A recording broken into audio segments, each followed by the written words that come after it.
The Henderson family Christmas had a hierarchy, and I had always been at the bottom of it.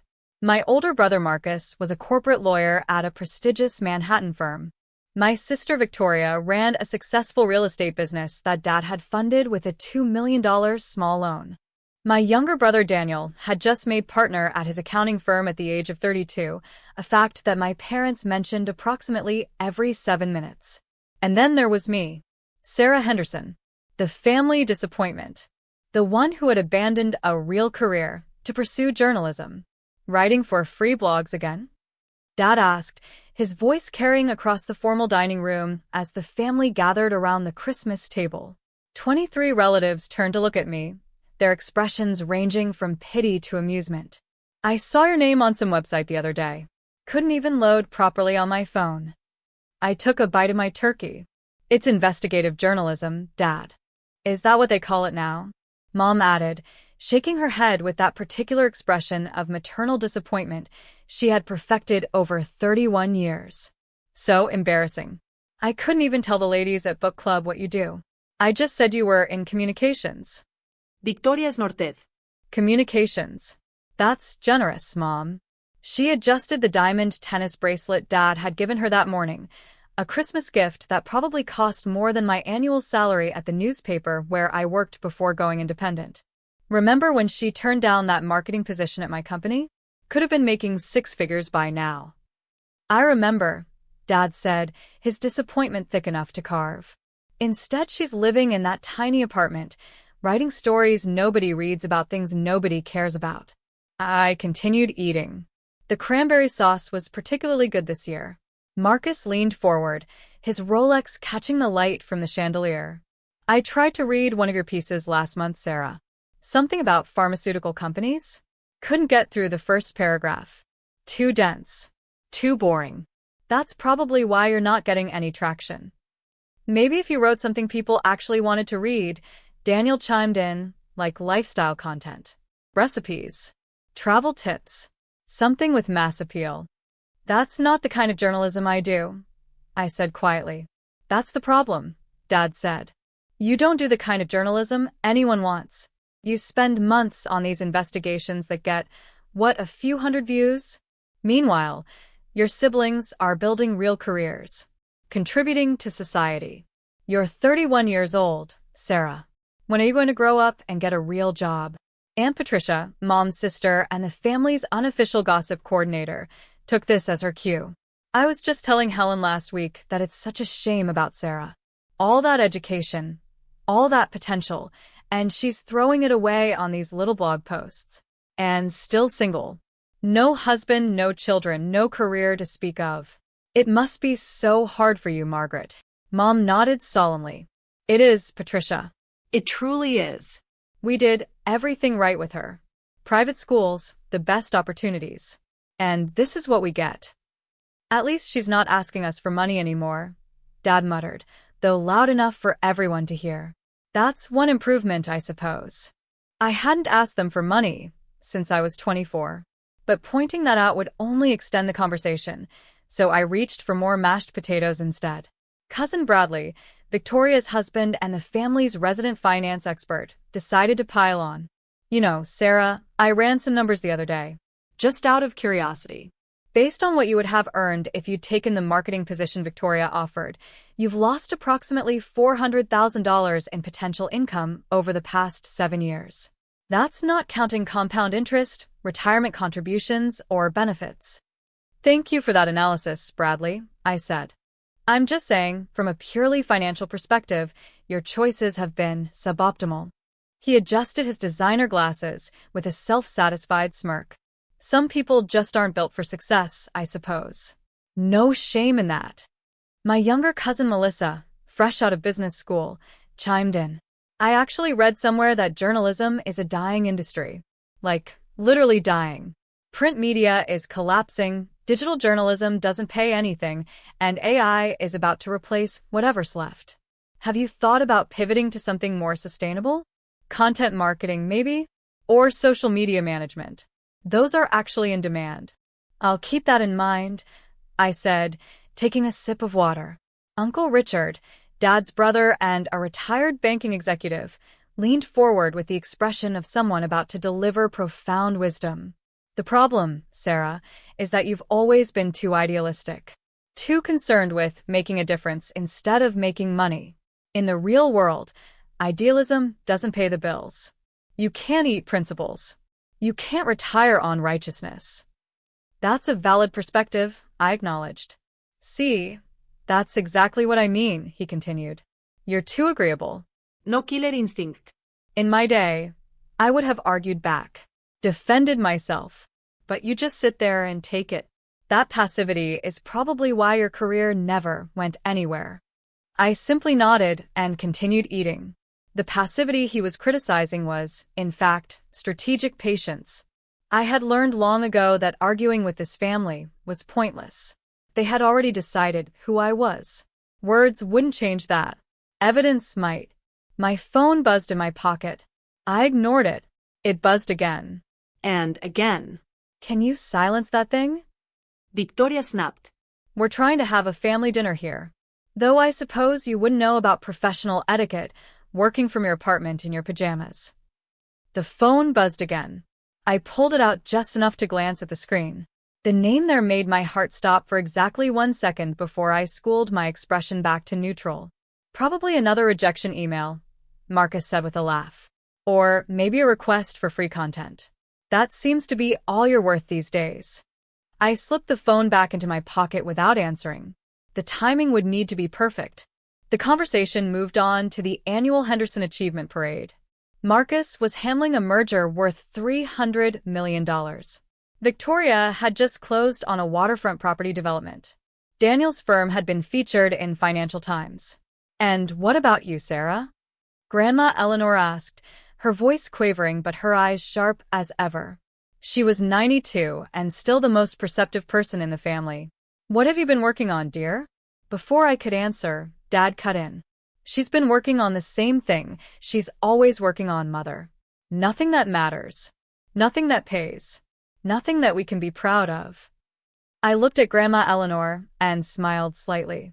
I've been working on a series about corruption in the pharmaceutical industry. Price-fixing schemes that have cost American patients billions. See. Victoria rolled her eyes. Conspiracy theories. That's what she does now. Writes conspiracy theories for her little blog. It's not a blog, I said calmly. It's published in.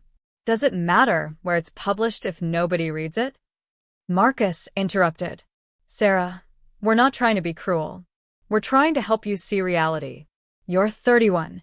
You have no savings, no retirement plan, no real career path. You need to think about your future. I appreciate your concern, I said. Daniel's wife, Karen, who had remained silent until now, apparently felt the need to contribute. You know what I don't understand? Why someone with your intelligence would waste it on journalism. You were always the smartest one in this family, Sarah. Everyone knew it. But you've done nothing with it. It's almost like you're trying to fail. Maybe she is, Victoria muttered. Some people are addicted to struggle. They find comfort in being the underdog. It's a psychological thing. I actually read about that, Bradley added. Self-sabotage. It's common in people with imposter syndrome. They subconsciously undermine their own success because deep down, they don't believe they deserve it. The entire table nodded sagely, apparently satisfied with this armchair diagnosis of my psychological failings. Have you considered therapy? Aunt Patricia asked, her voice dripping with false concern. For the self-sabotage? I know a wonderful psychiatrist, very discreet. No one would have to know. I appreciate the recommendation, I said evenly. Concern isn't going to pay your rent, Dad said. Have you considered going back to school? Learning something practical? Accounting like Daniel? Or law, like Marcus? It's not too late to make something of yourself. Mom nodded vigorously. We could help with tuition. Consider it an investment in your future. Because right now, sweetheart, you don't have one. My phone buzzed again. This time, it rang. I had been expecting this. Sarah, Dad said warningly. We're at dinner. I apologize, I said, pulling out my phone. But I need to take this one. Do you mind if I put it on speaker? I'm expecting some information I need to share with everyone anyway. On speaker? Victoria's eyebrows shot up. What? Is it your landlord calling about your overdue rent? We don't need to hear about your financial problems, Sarah. Something like that, I said, and pressed accept. The voice that came through the speaker was deep, professional, and carried the weight of institutions that had shaped American journalism for over a century. Ms. Henderson? This is Robert Callahan. I'm the chairman of the Pulitzer Prize Board. I apologize for calling on Christmas Day, but given the embargo lifting tomorrow morning, we wanted to give you advance notice regarding your nomination in the investigative reporting category. The room went completely silent. I watched my father's fork freeze halfway to his mouth. My mother's wine glass tipped slightly in her grip. Marcus's expression shifted from condescension to confusion to something I had never seen on his face before: uncertainty. Thank you, Mr. Callahan, I said evenly. I appreciate the call. I have to say, the chairman continued, his voice warm with genuine enthusiasm, your investigation into the pharmaceutical price-fixing conspiracy was extraordinary. 18 months of work, 200 sources, documentation that led to 3 federal indictments and the resignation of 4 pharmaceutical CEOs. The board was unanimous in their assessment. Your series fundamentally changed federal policy on drug pricing oversight. Victoria's tennis bracelet glinted as her hand trembled against the white tablecloth. I was just doing my job, I said. Your job saved American patients an estimated $47 billion over the next decade, according to the Congressional Budget Office analysis. That's not just journalism, Ms. Henderson. That's public service of the highest order. Dad finally set down his fork. His face had gone pale. I also wanted to let you know that the New York Times has been trying to reach you. They'd like to discuss a senior investigative correspondent position. And I believe 60 Minutes called about a profile piece. Your assistant has been fielding quite a few requests. My assistant will handle those inquiries, I said. Thank you for letting me know. One more thing, the chairman added. The Pulitzer Center has confirmed your grant for the next investigation. $3 million over 2 years. I understand you're looking into defense contractor fraud. The board is quite eager to see where that leads. Marcus made a small choking sound. That's correct, I said. Thank you for your support. We should be thanking you, Ms. Henderson. Journalists like you are exactly what this industry needs. Enjoy your Christmas and congratulations again. I ended the call and looked up at my family. 23 faces stared back at me, frozen in various states of shock. Bradley's financial calculations suddenly seemed less impressive. Melissa's career advice about content marketing hung in the air like a bad joke. Uncle Richard's lecture about killer instinct had aged remarkably poorly in the span of 2 minutes. Aunt Patricia's mouth opened and closed several times, like a fish suddenly finding itself out of water. Her recommendation for a psychiatrist now seemed almost comically misguided. The cranberry sauce really is excellent this year, I said, reaching for my fork. Mom, is this Grandma's recipe? The silence stretched for exactly 12 seconds. I counted. Then everyone started talking at once. The Pulitzer Prize? Aunt Patricia's voice cut through the chaos. The actual Pulitzer Prize? I don't understand, Mom said, her wine glass now fully forgotten on the table, red liquid pooling against the white linen. You never said anything. You never told us. You never asked, I said simply. You assumed. Dad's face had shifted from pale to a deep, uncomfortable red. That investigation, he mentioned. The pharmaceutical one. That was in the Washington Post. I saw the headlines. I didn't realize I never connected. You never read my byline. I finished for him. It's fine. You've made it clear for years that you don't read my work. My phone buzzed again. I glanced at it. Excuse me. This is the executive editor of the Washington Post. I answered, once again on speaker. Sarah, Merry Christmas. I just got off the phone with Robert. I wanted to be the first to congratulate you. Well, second, I suppose.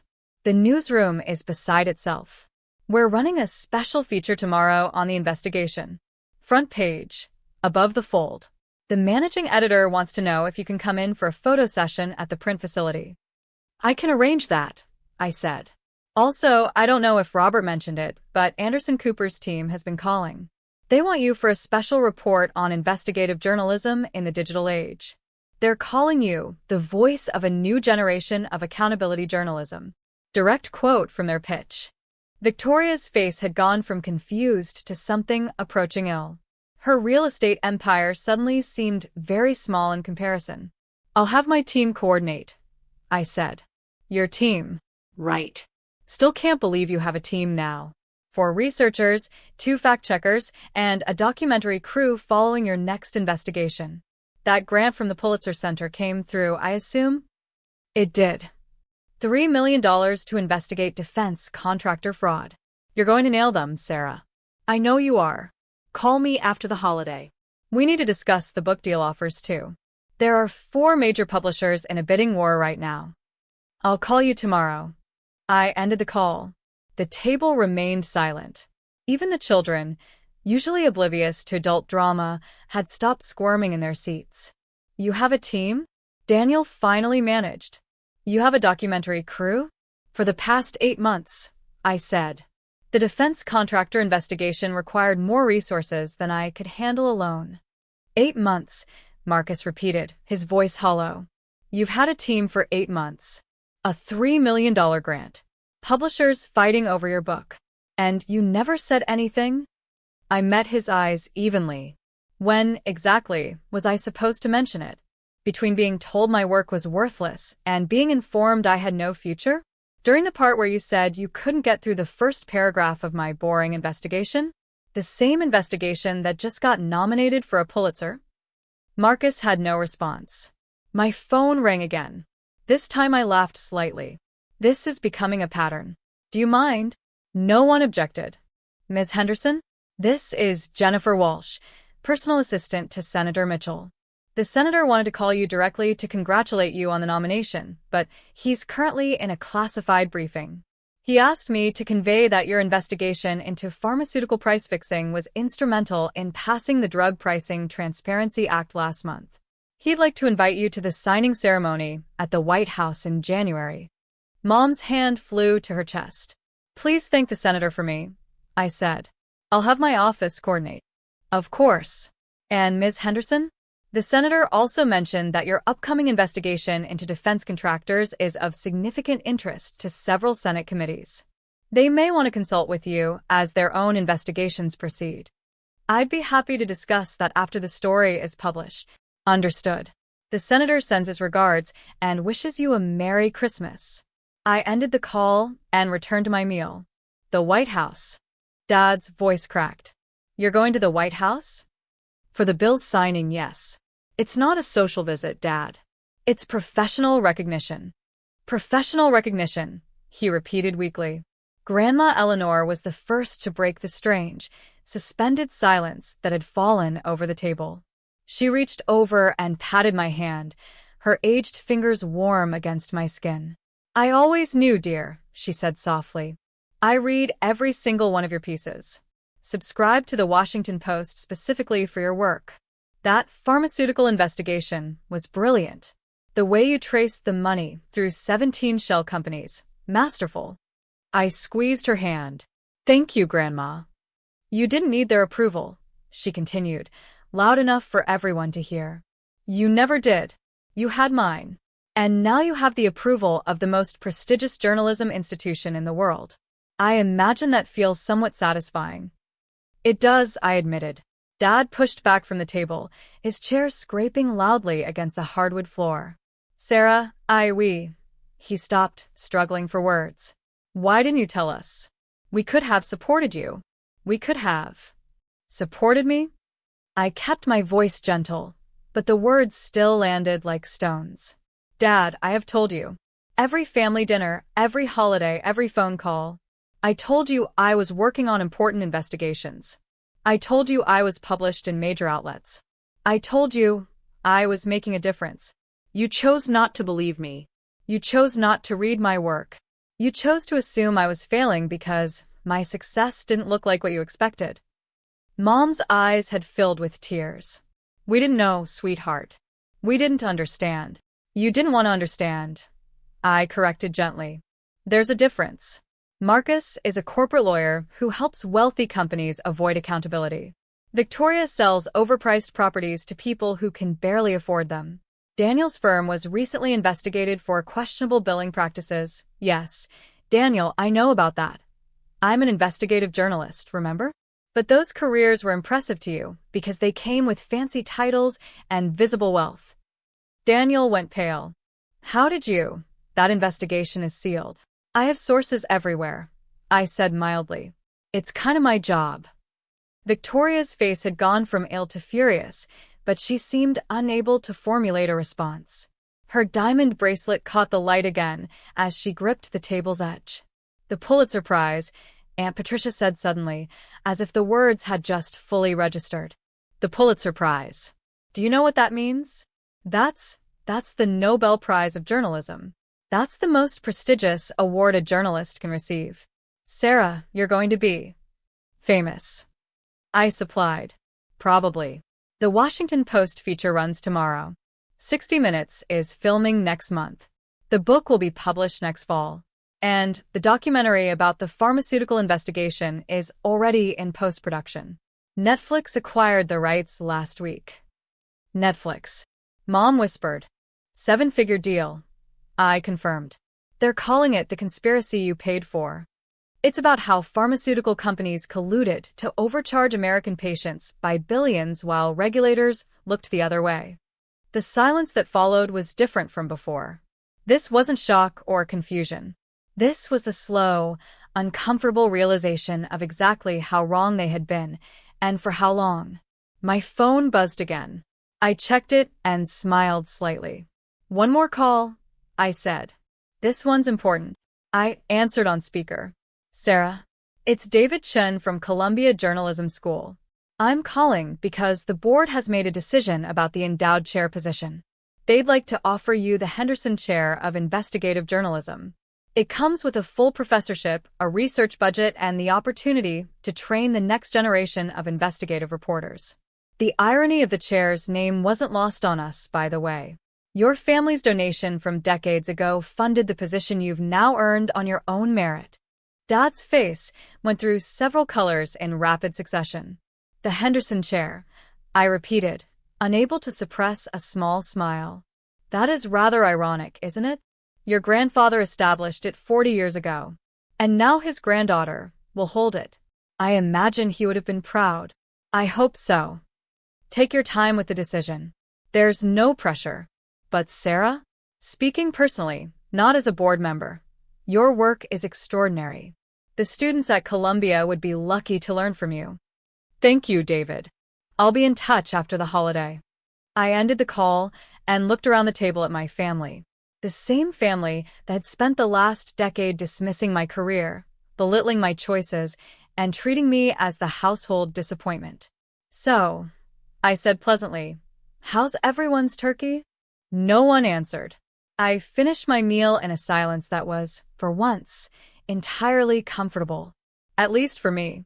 As I helped clear the dishes, because some habits die hard, Marcus cornered me in the kitchen. His face was a complicated mixture of emotions I had never seen from him before. Sarah, he said quietly, I owe you an apology. A real one. Not just for today, but for years of. Save it, I said, not unkindly. I don't need your apology, Marcus. I never needed your approval. I just wanted you to see me. To actually see me, instead of the failure you decided I was. I see you now. Only because the Pulitzer Committee told you to. I put the last dish in the washer and turned to face him. I'm going to accept that chair at Columbia. And I'm going to keep investigating. And the next story is going to be even bigger. You can be proud of me or not. It doesn't change what I do or who I am. Victoria appeared in the doorway. Her face had lost its fury and now just looked tired. Sarah, she started. About what I said earlier, the blog comments, You called my Pulitzer-nominated investigation a conspiracy theory, I said evenly. About an hour ago. In front of the whole family. While I sat there knowing that tomorrow, the Washington Post would run a front-page feature about how that conspiracy theory changed federal policy and saved American patients $47 billion. Victoria's face crumpled. I didn't know. You didn't want to know, I corrected. None of you did. It was easier to have a family failure to feel superior to. It validated your own choices. I walked past them both, back toward the living room where the rest of the family was still sitting in stunned silence. Dad intercepted me in the hallway. His eyes were red. Your grandfather would have been proud, he said roughly. The chair, the Henderson chair, he would have loved that you earned it. Not through family connection. Through your own work. I know, I said. That's why I'm accepting it. Sarah, he stopped struggling again. I'm sorry. I should have read your work. I should have paid attention. I should have. You should have, I agreed. But you didn't. And I became who I am anyway. Not because of this family's support, but in spite of its absence. He nodded slowly, accepting that truth. I gathered my coat and bag from the hall closet. My car was parked outside, and I had a documentary crew to meet tomorrow, a newspaper photo shoot to prepare for, and a defense contractor investigation that needed my attention. You're leaving? Mom appeared, her makeup slightly smeared from tears. But it's Christmas. We haven't even done presents yet. I think I've received enough today, I said gently. The phone calls, the validation, the looks on your faces when you finally understood. That's not fair, she whispered. No, I agreed. It's not. But neither were the last 10 years of being treated like the family disappointment. I think we're even now. Bradley appeared behind Mom, his earlier smugness completely evaporated. Sarah, about those financial calculations I mentioned, I didn't mean to imply. You implied exactly what you meant to imply, I said pleasantly. You were trying to quantify my failure in dollars and cents. Shall I tell you what the Netflix deal was worth? Or the book advance? Or the $3 million grant? Would that make your spreadsheet more accurate? He swallowed hard and said nothing. Melissa rushed up next, her business school confidence nowhere to be seen. Sarah, I was just trying to help with the career advice. I didn't know you were already that you had. Already successful? I supplied. Already accomplished? Already everything you assumed I wasn't. She nodded miserably. Here's some career advice for you, Melissa. Never assume you understand someone else's career better than they do, especially when you haven't bothered to actually look at their work. Uncle Richard was the last to approach, his banking executive confidence notably diminished. That killer instinct comment I made was ironic, I finished. Given that I've spent the last 18 months methodically dismantling a pharmaceutical conspiracy that involved some of the most powerful corporations in America, I think my killer instinct is fine, Uncle Richard. I just choose my battles more carefully than you do. I kissed Grandma Eleanor goodbye, the only family member who had ever believed in me, and walked out into the cold December evening. Behind me, I heard the family erupting into frantic conversation. Questions about my work, my success, my future. All the things they could have asked at any point over the last decade, if they had cared enough to listen. My phone buzzed one final time as I reached my car. A text from my assistant. CNN, NBC, and BBC all requesting interviews for tomorrow. Also, the publisher's weekly announcement went out early. Your book just hit #1 on pre-order lists. Congratulations, boss. I smiled, slid into the driver's seat, and drove away from the Henderson family Christmas. For the first time in my life, I hadn't needed to defend myself. I hadn't needed to explain. I hadn't needed to argue or justify or prove anything. The Pulitzer Committee had done it for me. The Washington Post had done it for me. The senator, the Netflix deal, the Columbia chair, they had all spoken louder than I ever could. And next Christmas, when I returned, if I returned, everything would be different. Not because I had changed, but because they had finally seen what had been true all along. The failed journalist they had mocked for a decade was the most successful Henderson of them all. They just hadn't bothered to read my byline. 3 months later, I stood at the podium in Columbia University's Low Library, accepting the Henderson Chair of Investigative Journalism. The ceremony was covered by every major news outlet. My family watched from the audience. All of them, for the first time in years, silent and respectful. The Pulitzer Prize ceremony followed in April. In my acceptance speech, I thanked my grandmother, my editors, and my sources, the people who had believed in me when it mattered. I did not thank my family. Some omissions speak louder than words. The Netflix documentary became the most watched in the platform's history. My book hit #1. And through it all, my family watched from the sidelines, finally seeing what had been true all along. Because in the end, the best revenge isn't served cold. It's served with a Pulitzer Prize, a Netflix deal, and the quiet satisfaction of knowing you became everything they said you couldn't be. All while they weren't paying attention.